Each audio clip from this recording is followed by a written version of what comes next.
soda, to me, is one of the worst things you can put in your body. There's no redeeming quality to soda. And I'll tell you the two main reasons why. One of which, soda is really high in phosphorus. We don't need a lot of phosphorus, but we're getting a lot of phosphorus. And phosphorus throws off the rest of the balance of those electrolytes. So it's going to cause some issues with that. The other thing is soda, whether it's diet or regular, they have to sweeten it, as Michael was talking about. And in Europe, they actually use sugar. They don't do that here in the United States. They're using high fructose corn syrup, which has been linked to obesity, type 2 diabetes, some behavioral problems in kids, or artificial sweetener. So we're eating these diet things thinking that it's going to help us lose weight and it's better for us. But even now the artificial sweeteners are showing a link to shutting down leptin, which is the chemical in the brain that says, I'm full, I don't need any more. These sweeteners shut that down, and we actually have to eat more. So to me, if you're having water, if you're thirsty, soda's not going to do it for you. Most fruit juices don't actually quench your thirst. You get some nice nutrients from it. But water is the way to quench your thirst. So if you're drinking water, you're not drinking these other bad things for you. The toxins are also flushed out of the body through drinking enough water. And we want to flush out toxins not only because they're bad for us, but where do toxins get stored in the body?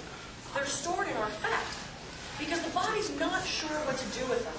So if it's a really bad toxin, some of the pesticides and the fungicides and some of those really foreign things that we're now putting in our bodies that they don't know what to do with, the body goes, boy, I don't know what that is. I'm going to hang on to that because I might need to figure that out later.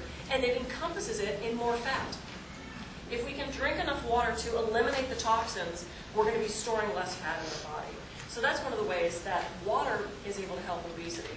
One of the other common ones also is asthma and allergies. Often these are airborne allergies. I'm not talking so much about food allergies, but airborne allergies, we have mucus in our body to capture these bacteria, viruses, toxins, dander, whatever it is, and then it carries away. If we're not drinking enough water, the mucus thickens, and we all have that feeling where you've got a cough and just nothing's being productive. Keeping the mucus thin by drinking a lot of water helps us expectorate that out, and that's one of the ways that drinking enough water can help with the allergies and the asthma. Headaches, back pain, hangover, I don't just tell you that. You need to drink a lot of water if you're going to be drinking a lot of anything else.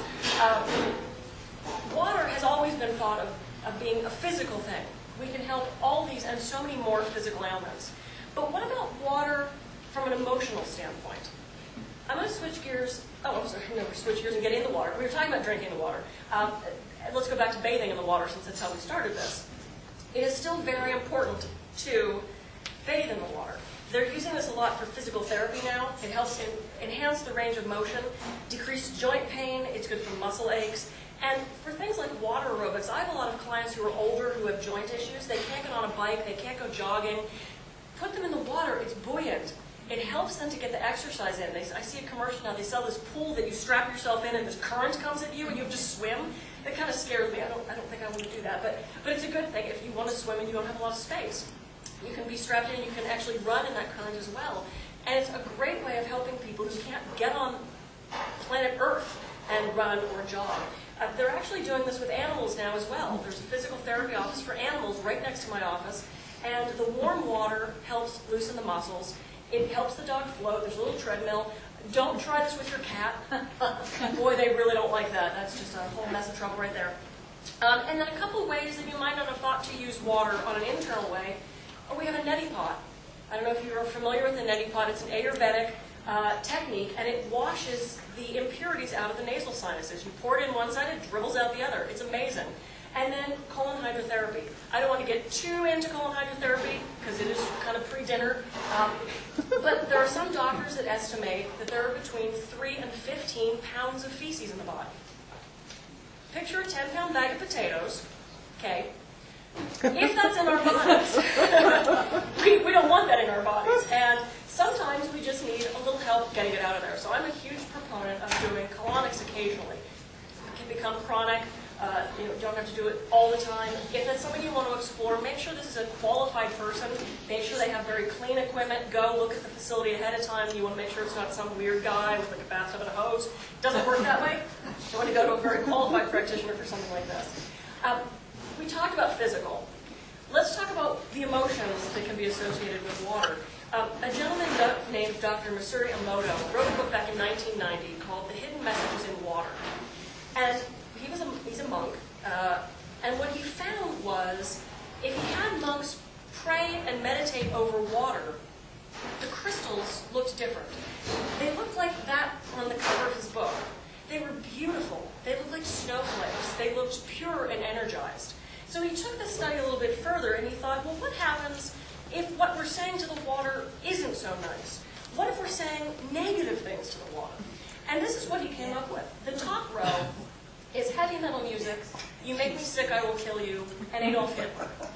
I don't want to look like that top row. The bottom row is Thank You, Love and Appreciation, and Mother Teresa. Now, he did this study back in 1990. A lot of people found it controversial because, first of all, they said, really, who's sitting around saying Adolf Hitler to a bottle of water? Which is a very good point. But let's just theorize. Let's just travel with me on this and say that this is even partially true. We know that stress negatively affects our health, and we know that negativity negatively affects our health. And we've all walked into somebody's house where they just had a fight with their spouse, and you can palpably feel that energy and that tension and that negativity. I don't think we quite know why negativity affects our health. Maybe this has something a little bit to do with it. And if it does even have a little bit of effect on us, we're 75 to 80% water.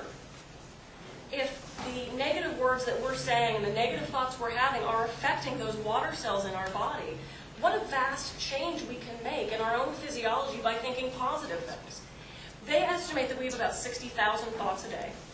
They also estimate that about 50,000 of those are negative. It's 80% negative thoughts. What is that doing to our physiology, if this is true? Now, the only problem I have with this study personally is I really like heavy metal music. I do massage, I hear that la la la tinkling fountain thing all day, it drives me crazy. I get in the car, I'm blaring heavy metal music. I don't want to look like that. So what I do is while I'm listening to the heavy metal music, I think of Mother Teresa. It balances it somewhere in the middle so I feel healthier when I go to the car. For those of you who are very into studies, this is the replica study that they did. So many people were debunking this, trying to debunk this, that a bunch of scientists, including Dr. Emoto, said, okay, we'll do it again. So in 2008, they did it again. It was a triple-blind study, and not only that, they did the whole thing from a distance. They had the water in California and the people meditating somewhere in Europe. And they came up with the same result, with about 300 people judging the crystals, like you guys do, judging the crystals of the water structure. That's the way, maybe, I'll let you guys make the decision, if that rings true for you or not. But also, water has always been looked at for its powers of healing, maybe not even physically or emotionally, but from a spiritual basis. This is Chalice Well in Glastonbury, England. This comes from the Christian myth as well as sort of the goddess myth that it's rumored to be life-giving. And people make pilgrimage here every year to not only bathe in the water but also drink the water, and they report that miracles have happened. We're all familiar with Lourdes in France. How many hundreds of thousands of people flock there every year to take the water in hopes of experiencing a miracle? And we're all looking for the Fountain of Youth, aren't we? I don't know that it's in Florida. I think it's here in Berkeley Springs. There's always been a mystical side to water. It is the thing of myth. It is used for purification. Since man has existed, it has used water to purify in the form of baptism, different sorts of rites, transitions into other stages of life. It gives life. We cannot debate that for 9 months this fetus floats in this beautiful, warm sack of water. And many women are turning back to natural childbirth in water so this fetus can make the transition not into a dry, loud, bright world, but at least have a couple more moments of being soothed into this warm water bath. And it's legend. How many myths, whether of every nationality, of every religion, cycle around water and the magic that water holds for us? Internally, externally, body, mind, and spirit, we need water. There's no debate about that. Henry David Thoreau said, "Water is the only drink for a wise man." And I will drink to that. To water. Thank you very much.